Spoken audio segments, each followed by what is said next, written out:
everybody, it's Kim Peterson of Uniquely Savvy. Alicia Wilkes, 3 Moons Midwifery. And Mayana from Remax on the Lake. Remax on the Lake. So, folks, we are coming to you live tonight. We actually have friends joining us as well. You'll meet them here in a moment. But oh my gosh, we have Houston. Yeah, We have a problem. Houston, we have a problem. And not really, but hey, all of us here, there are 6 women here, and we are all 45 plus years old. And what we realized is... We won't say by how much. Yeah, I'm 45 plus 1. I got the plus 1. But I'll tell you what, is we had a chance to be together about a month ago, and this one here was rocking her curves. Oh my God. Wow, that was more than her curves. She's still rocking them. That was like, what, Beyonce, Shakira? Just do it again. I have no idea. Yeah, there you go. Just do whatever that was. You should do that again. Well, anyway, she was rocking her curves in these black, form-fitting capri pants. Yep. And I was like, oh, how are you doing that? I want those curves. How are you doing that? I need a personal shopper. Will you shop for me? Now, if you don't know me, I am a personal brand and style strategist, and I have been in this industry for 30 years. I've owned my company for 17 years. So I just blurted that out. But we ladies here had so much fun, didn't we? Mm-hmm. Oh my gosh, she was posing and doing all kinds of fabulousness. And then Mayana here had a great idea. Mayana, tell us about your idea, because that's why we're here tonight. And we're going to keep it real, we're going to keep it raw, and have some good conversation because of Mayana's vision. Take it away. Well, I thought it was great because Kim is a wonderful person, great. And I thought, let's put it the other way around. Let's put Kim under the microscope and see what she feels when she gets in the dressing room and we make her put things on, and how does that feel? And so wow, nobody asked for that, by the way. We just thought we'd turn the tables and see what happens. Yes, and I'll just be honest. We're gonna have a conversation. We're gonna popcorn it around. If you have questions, let us know, because I'll share from my expertise as a personal brand and style strategist, and I know that Alicia, who works with women at all stages of life, puberty, pregnancy, menopause, and beyond, we're going to talk about those things, because how do we, right? How do we know, ladies, how to age gracefully, how to accept our bodies, how to feel comfortable in our own skin as our skin is literally changing? Right? Yep. That's exactly what I know. Inside now. Yep. So what I realized, and I'll just be honest, is I said that to Alicia that night because I internally was actually struggling with my own curves, which I usually rock and usually celebrate. But it's taken me a whole month to realize that I'm spending way too much time thinking about my body, like negatively, like nitpicking it. And I was like, whatever you're doing, I need to know. So that's how we got to tonight, and so we're just going to have some real conversations. Let us know if you have a question, right, about how to dress your shape, or how do you what's age appropriate, or how do you feel comfortable in your own skin. We're going to be talking about that here tonight. So I'm going to share with you the other gals in our group and see what questions you have to kick us off. Okay, stand by. We're technically savvy.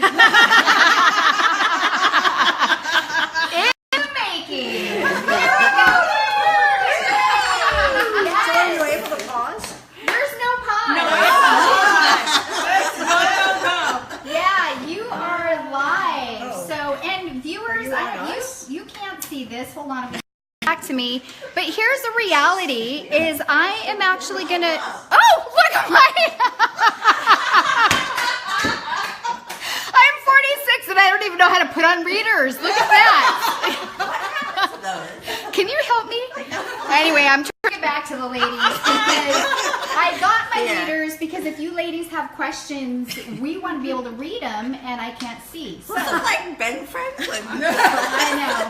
Well, actually, one of my great clients, Nancy Ekram, she is an accountant with very funky style. She gave these to me, so I'm going to wear them. Ladies, do you have anything that's on your mind in terms of questions that you might have for Alicia, Dr. Alicia, on how to care for your body as you're aging and hormonally, or shoot, let's be honest, I'm not here yet, thank God, but it's perimenopause. Thank God. Well, thank God, I'm 46. I just would like to have What about this the time. rest of us? I know. What about the rest of us? This is true, right? I think that's an excellent point, though, is, there's no need to compare one body's experience to another. So I think we have, in our culture, and I'm talking about like greater America, we've really been taught from our beginnings that comparing ourselves to other women in particular, Younger women, and is what we do. Like, that's how we know we're okay. And so and I notice that a lot in the like tween and teen population now. So much anxiety and fear and a lot of emotional stress happens because they're expecting to figure out who they are based on what their peers are telling them about themselves, rather than being able to take any time to reflect on who they are from the inside. So Right. I think that's an excellent point. So at 63, do I have to give up the facelift in a bottle? No! I don't think there are any rules about that stuff. Wait, What's wait, a face? I need to I don't even know what Yeah, that what is. that?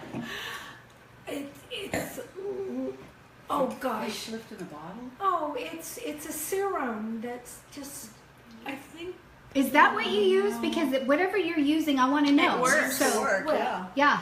that and a delightful facial lady in Monroe, yes. Oh, okay. Excellent. I like it. I like it. Well, and it's interesting now, not only comparing to our younger self, but I met with a geneticist this morning. So I'm high risk for breast cancer because my mother, her two sisters, and now a first cousin has had breast cancer. So we did the genetics testing, and it's amazing now, all the things that you can find out. But my husband asked me at what point, what are you going to do with the information? That's right.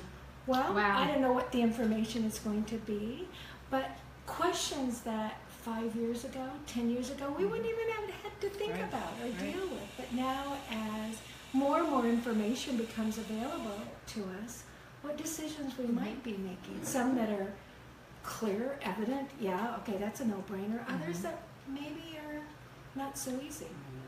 Right. Right. Do you have any thoughts about that, Alicia? I do. I have a lot of thoughts all the time. But particularly about the idea of what would you do with the information if you've had it.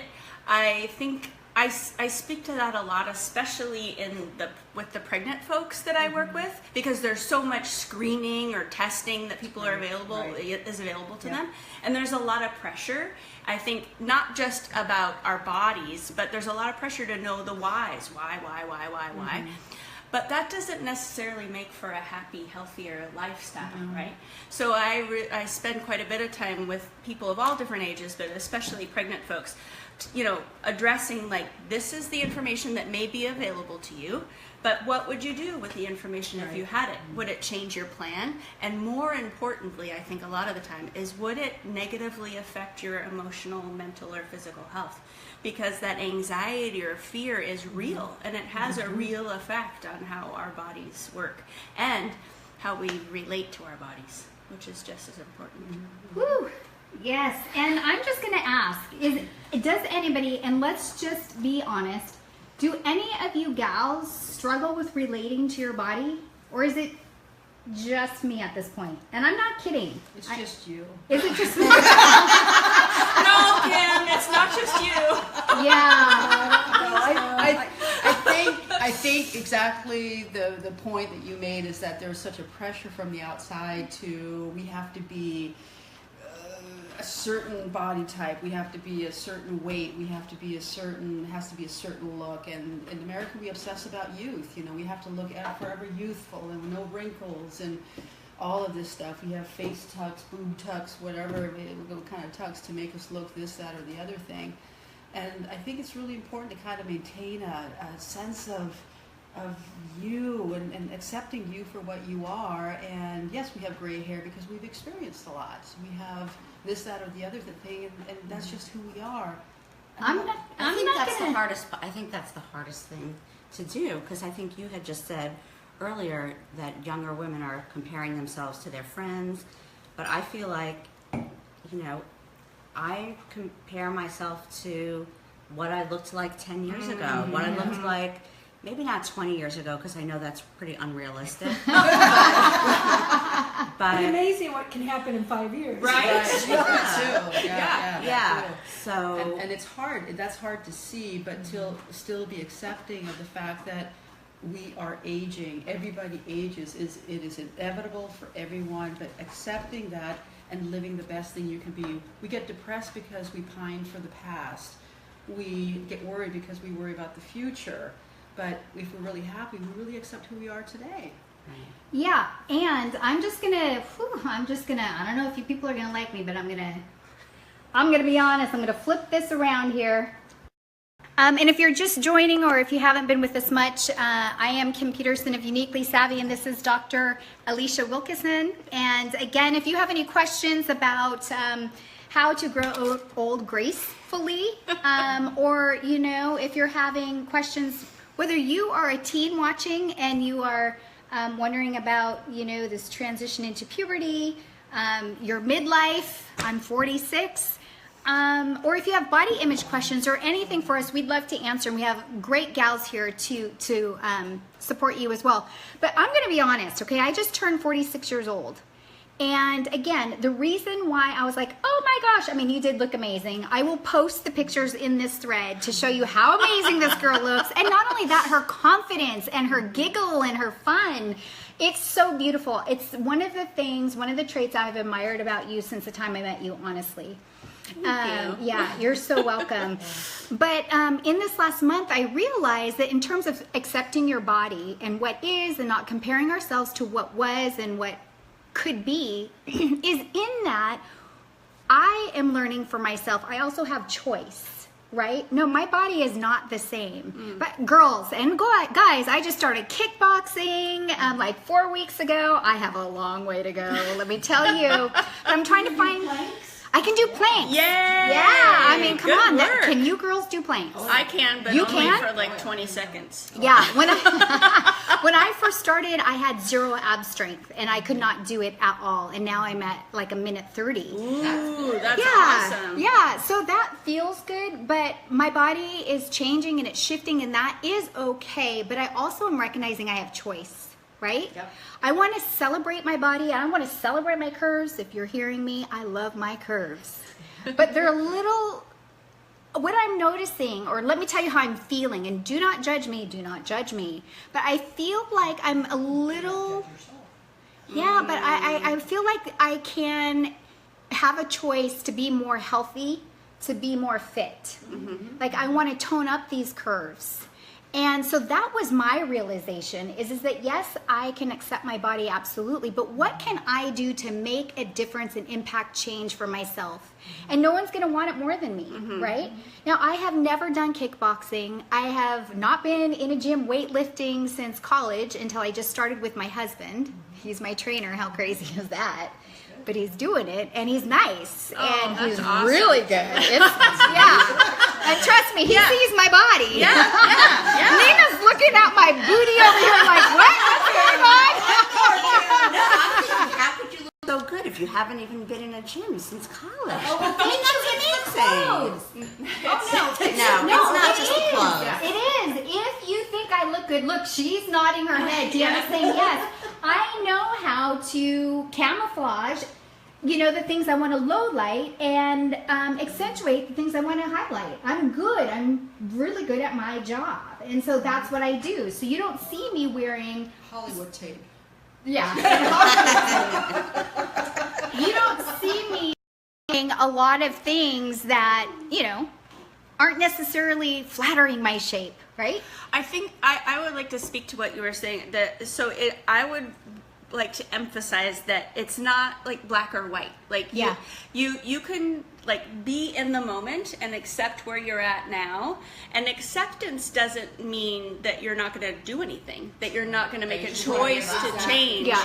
Because we all have an opportunity in every moment to, you know, make a choice about, you know, and I love that you spent this month kind of feeling this out. Wait. Because It was an exhausting month being me.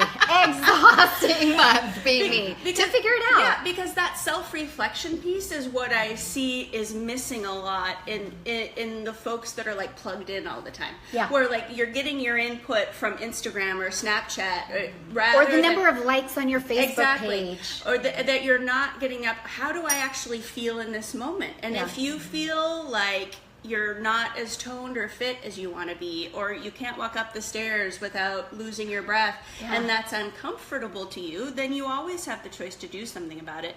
It's whether or not you're beating yourself up about it and allowing those anxious, fearful thoughts to take over, that you can't make the changes that you need to make. This is true. And so I have to pat myself on the back for a moment because I didn't stay. Thank you. Somebody pat. Much easier that way. Yeah, right. Your hands are full. Yeah, my hands are full. I didn't stay there very long, right? I didn't stay there very long. I was aware of it, and I said, well, what? And I don't like working out. I don't like getting sweaty. I like to have fun. I love to dance, you know that. Yes. So let's go dancing, right? Do the things you love. Yeah, so but I thought I need to find some things that I love to, because I was walking and getting my 10,000 steps in, but I choose to firm up and tone up.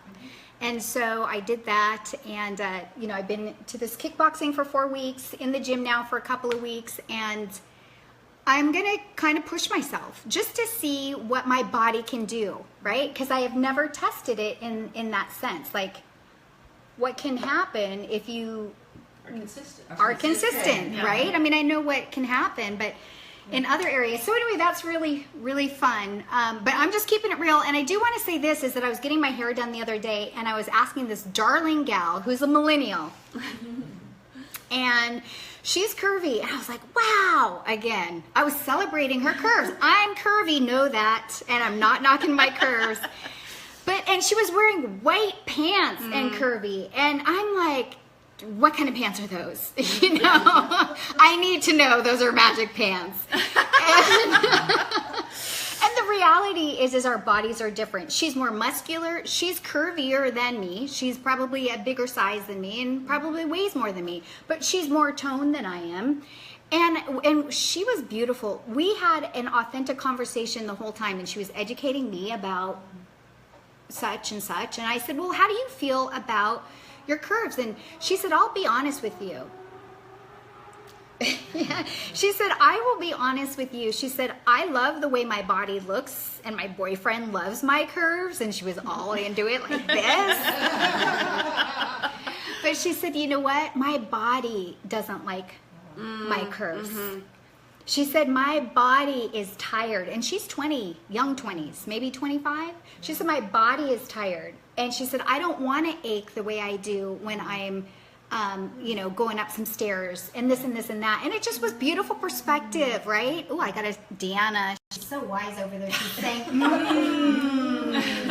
yeah. And so ladies, that's the thing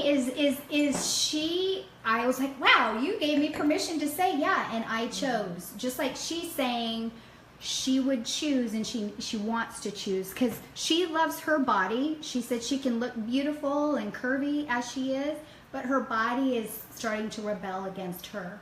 And I thought that was kind of, What did she mean by that? oh, well, her body is rebelling, right? Because it's in pain.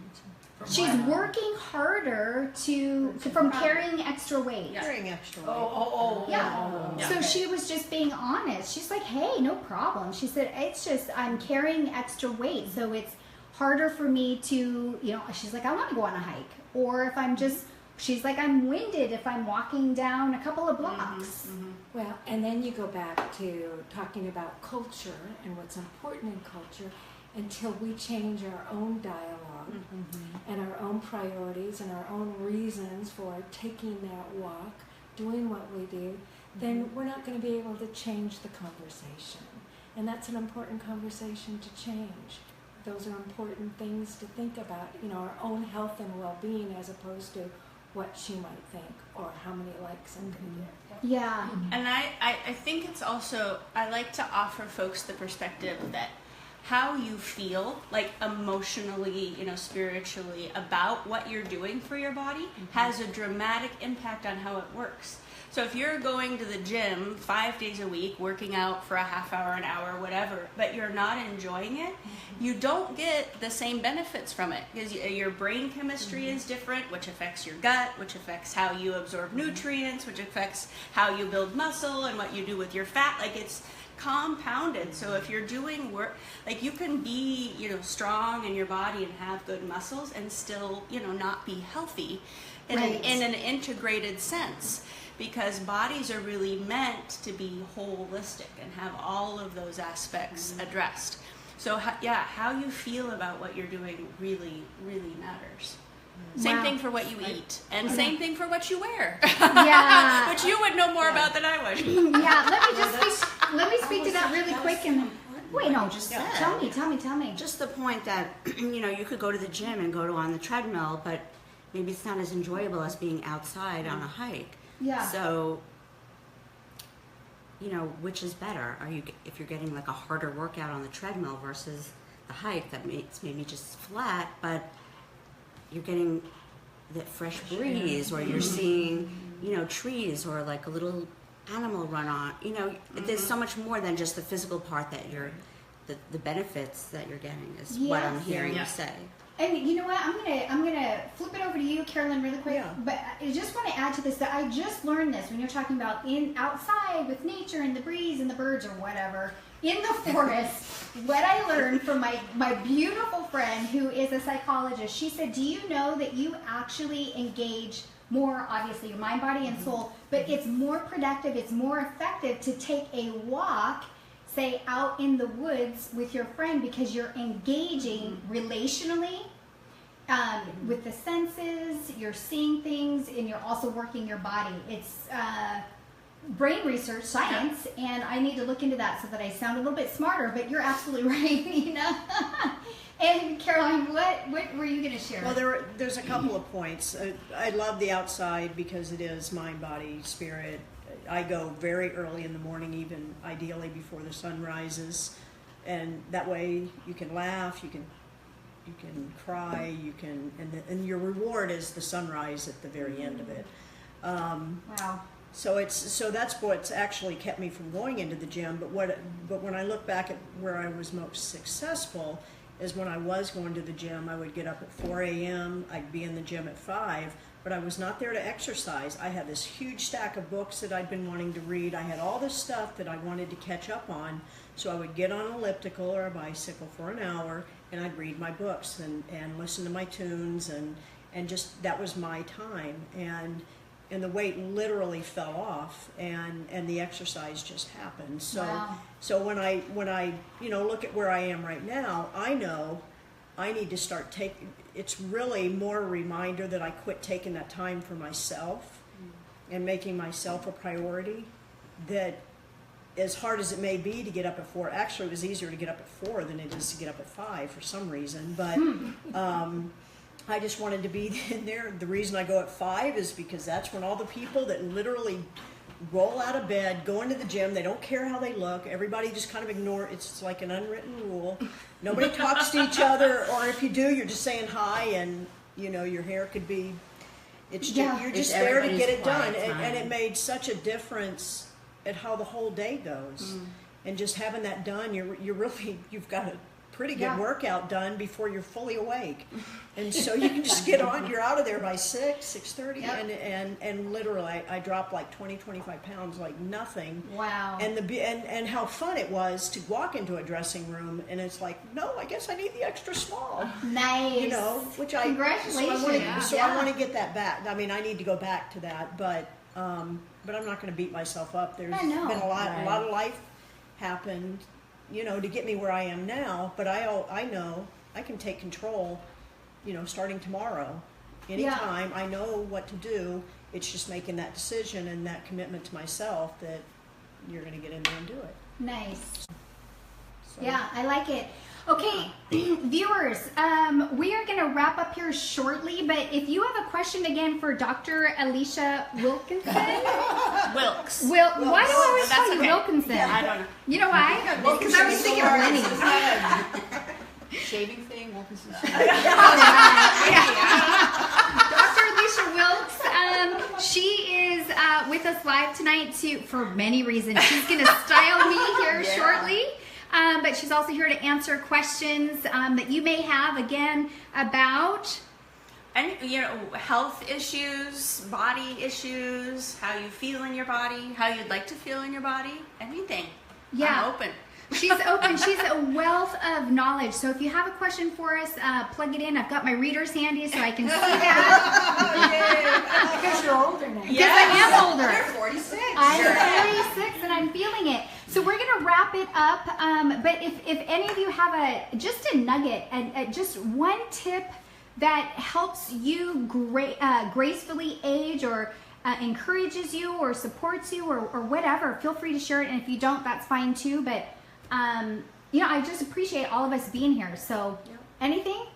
Just being kind to myself, knowing that I can jump back on the bandwagon and fall off, and it's okay, and I'm not going to beat myself up about it. Awesome. I love that. Just lots of humor. Life is fun. Yeah. Life is fun if you look at it.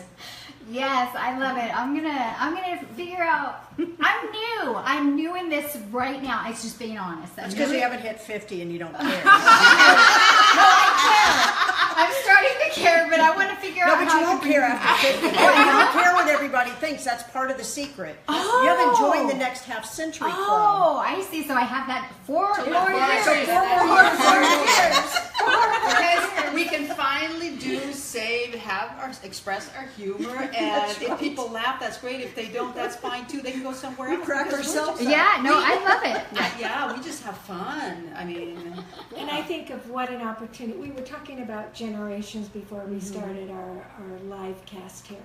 I have 2 daughter-in-laws, and I think what a joy it is that I can, hopefully in some small way, mentor 2 beautiful young ladies who love my sons and love 2 little boys that are new to our family. And what an opportunity. Yeah. And it takes, I think, a lot of pressure off of me focus. Yeah. But making sure that I focus enough on myself so that I'm ready to be able to be there to support and encourage others.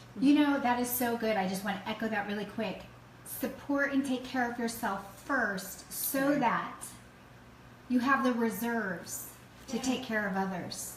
Yeah. And I think that's really part of what's really... That oxygen mask. Yeah, the oxygen mask thought for me, for sure. that is really true.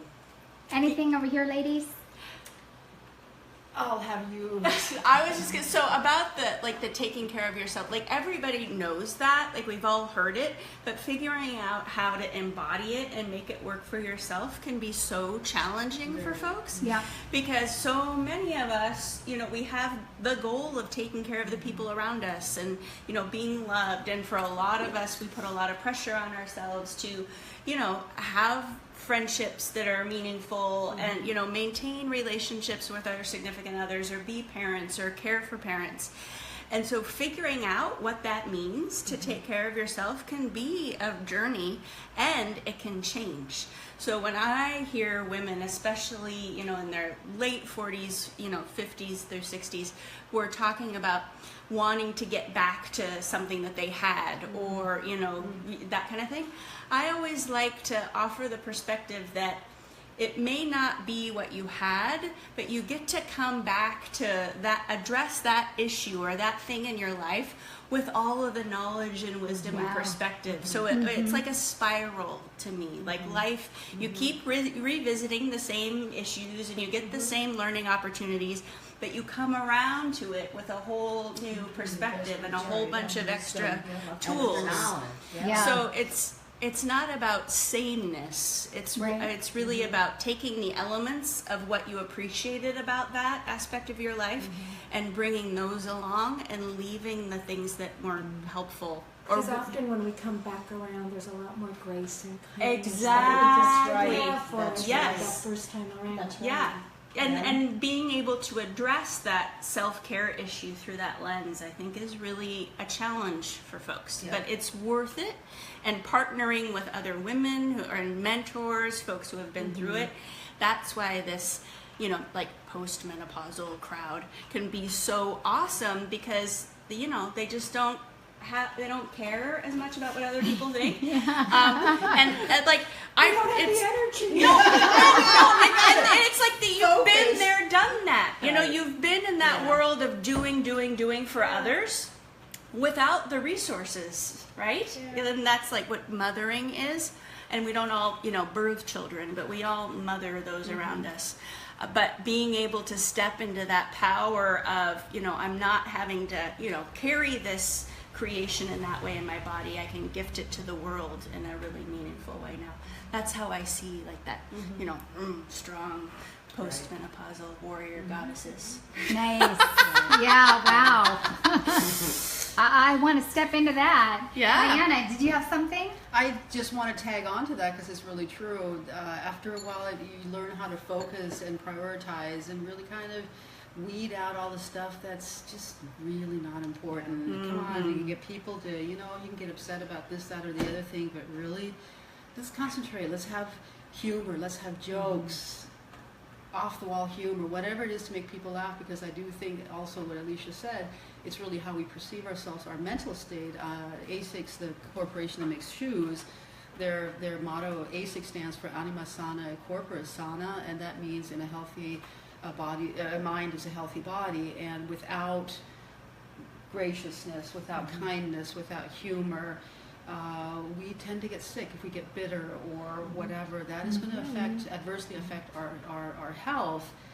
But it's up to us to make that choice to be the kind, the compassionate, the joyful, the, you know, expressing humor. And, you know, I encounter people, we all do, that are just bitter, and they suck the life out of you. And you got to learn how to say, you know what, I'm going to sit over here, you sit over here, I don't even want to look at you, man. Right. I'm okay with that. And then you're taking their energy. Oh, They're yeah. taking It your brings you down. energy and it takes you down, and you have to be willing. As you get older, life is too darn short to deal with that. I'm sorry, but I just won't anymore. So It's good. It's good for you. Okay, folks, I'm going to leave you with one nugget. Here I am. let me find a friend. Yeah, I'm still here. I'm phoning a friend. So here's going to be my nugget this week, really short and simple, but this week I have had an opportunity to hang out with a couple of principals to understand what the needs of young people are, in particularly young girls. And so I think for me, what's on my mind and a tip for myself is that as we hear, us six ladies are talking about this tonight, and we have these conversations outside of tonight, I know we do, but is to think about the girls are watching us. The younger generations are watching us. Your daughters and daughters-in-laws are watching you, and all of us in terms of how we see ourselves, how we treat ourselves, how we view ourselves. So I think there's a great opportunity in keeping it real, right, with ourselves, right? And like tonight we had a conversation. I said, hey, I'm not happy with this extra level of curve that I have. I don't need to say that out loud, but my point is that in keeping it real, it's the reminder that I have choice and what's healthy. You all talked about what's being healthy as well. So I guess that would be my nugget. If you all out there have daughters, if, you know, and we post, I see the humor. I'll say this. I see people post humor on, in fact, I saw a scale one once where it was like this little girl who was standing on a scale with her socks on. And I don't remember all of it, but it was something like, oh, I should do like my mom doesn't take my socks off. And people laughed, and it was social media and put a lot of likes. But guys, they're watching us, and that's what's happening. That's the reality. So what can we do to change those conversations, right? And to be healthy numbers on the scale, or maybe it's not a number. I'm not sure about all that. But I just want to say people are watching us. So as we're being kind and gracious to ourselves and figuring out how to age gracefully, to do so with our younger generation, the younger set in mind. Okay, we're gonna go shopping, right? And Alicia is gonna try and style my curves. So we're gonna go for just a short bit. We'll see you back live here in a short while. Bye for now.